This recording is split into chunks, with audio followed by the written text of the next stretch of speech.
Welcome. In a previous video I did a dual boot configuration on a PC, and in that video I did a fresh install. So I started off and installed Windows 10 on half the drive and then installed Ubuntu 20.04 on the second half.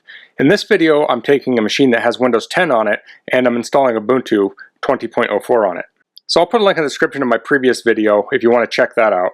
So the difference between the two is on this one we're going to shrink the partition down to make space for Linux, and on that video we started off fresh. So I want to make a disclaimer now that you can screw up your system doing this kind of stuff, so it's probably not a good idea to do this on your primary computer or one that you rely on for something. And if for some reason you ignore that advice, make sure you have a backup so you can fix this if you screwed up. Okay, so I have a web browser up here, and here we have Rufus, and this is a tool to create a bootable USB drive. And then I have the Ubuntu website where you can download Ubuntu Desktop 20.04 LTS. So you want to download Rufus, you want to download the Ubuntu ISO, and I have those downloaded in my download folder. And then I'm going to be using a Samsung Bar USB 3.0 drive. So I'll put a link in the description to the USB drive I'm using, the Samsung Bar, and I'll also put a link to my preferred SSDs that I use. If you use those links, it helps me out a little bit and doesn't cost you anything extra. So I'm going to plug that into my USB 3.0 port. I'll open up Rufus. I'll hit yes here. And now I want to choose the device, and it chose it automatically. It's a Samsung USB 32GB. In boot selection, I want to click select on the right. In my downloads, I'm going to choose Ubuntu 20.04. I'll hit open. Partition scheme I want to be GPT. And then the target system is UEFI, and that's the only option here. I'll show you the advanced drive options here. I'm not changing any of those. Then we have the volume label. File system is FAT32. Cluster size is 16 kilobytes. For the advanced options here, we have quick format and create extended label and icon files. So that's all for this. I'll hit start. It's asking if I want to write in ISO or DD mode, so I'll say ISO mode. I'll hit OK. It says it's going to erase all the data. I'll hit OK there. And now it's writing the image to the drive. So the computer I'm using is a Lenovo 1130 Flex. It's a Flex 3 1130, I think is what it is. It has an Intel N3050. And 4 gigs of RAM. It's a pretty slow system. It does have a touchscreen on it. And it has USB 2.0 ports and USB 3.0 ports. So a problem I've had with this Lenovo is I couldn't get it to boot from the USB 3.0 port. So I found that you have to boot from the USB 2.0 port.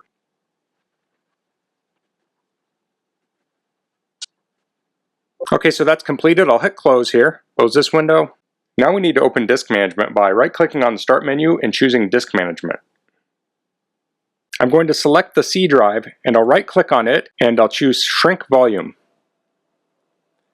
So this will query the volume, figure out how much space it can shrink by. Okay, so here it's telling us it can shrink by about 28 gigabytes. So this is a limitation of just using this software to do it. You could potentially get like a defrag program that could move the files around. I don't know of any free ones that do that, but there may be some paid ones. And this is kind of why I recommend actually just wiping it and doing a fresh install so you can, partition it out exactly how you want it. So with this default setup, you can only do it 28 gigabytes on this machine. It could be different for different machines. So if you're happy with this, you can do this. If you're not happy with this, you may want to just say find a tool or start from scratch and just wipe out the drive. So I'll hit shrink down here. So now we have this 27 gigabytes of unallocated space. So I'll close out of here, and then I'll shut down the machine and I'll start the install.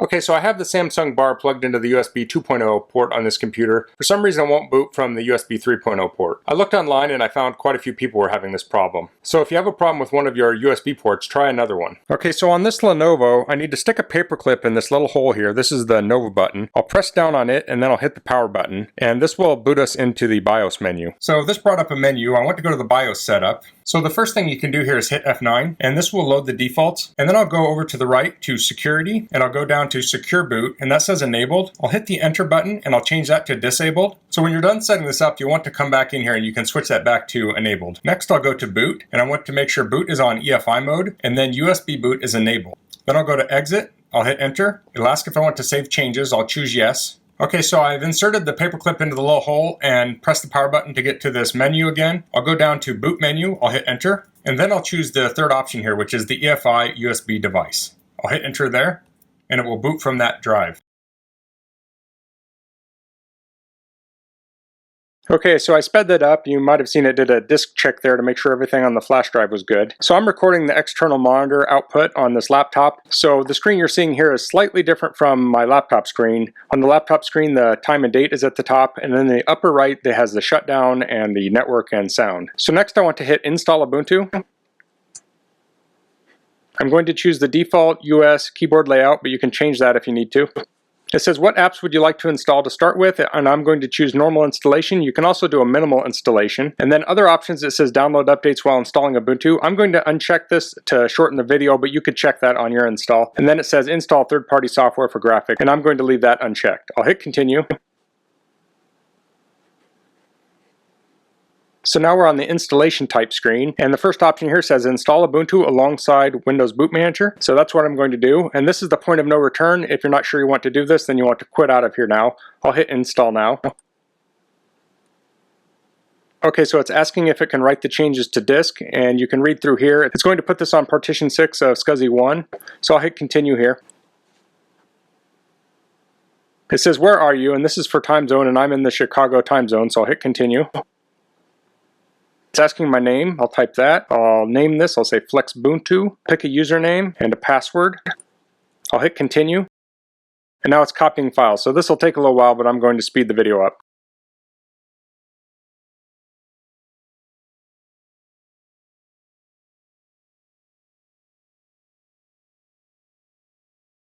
Okay, the installation is complete. I'll hit restart now. Okay, it says please remove the installation medium, then press enter. So I'll pull out the flash drive and I'll hit enter. Okay, so I'm at the login screen here. I'll log in. Now I'll open up displays so I can get this on the screen capture. Okay, so now we have a little setup wizard here. I'll skip this connect to online accounts. I'll skip live patch. I'll say I don't want to send system info. I'll hit next. And I'll leave the location services off. I'll hit next and I'll hit done. So I can close this, and now we're done. So when you reboot the computer, you'll have that boot manager come up, and you can choose Ubuntu or Windows on there. And I'll put a link in the description to a video I did on setting it so it chooses the same OS you were just using. So if you reboot Ubuntu, it'll boot into Ubuntu. If you reboot Windows, it will boot into Windows. And I'll also put a link down there of a video on how to set the time so it syncs correctly. Because if you're running Ubuntu and Windows at the same time, the time gets kind of screwed up. So here we have software update. I'll do that later. So if you have any questions about this, please leave it in the comments. If you liked this video, please click like. If you haven't subscribed to my channel, I'd appreciate it if you could do that. And thanks for watching. Until next time, goodbye.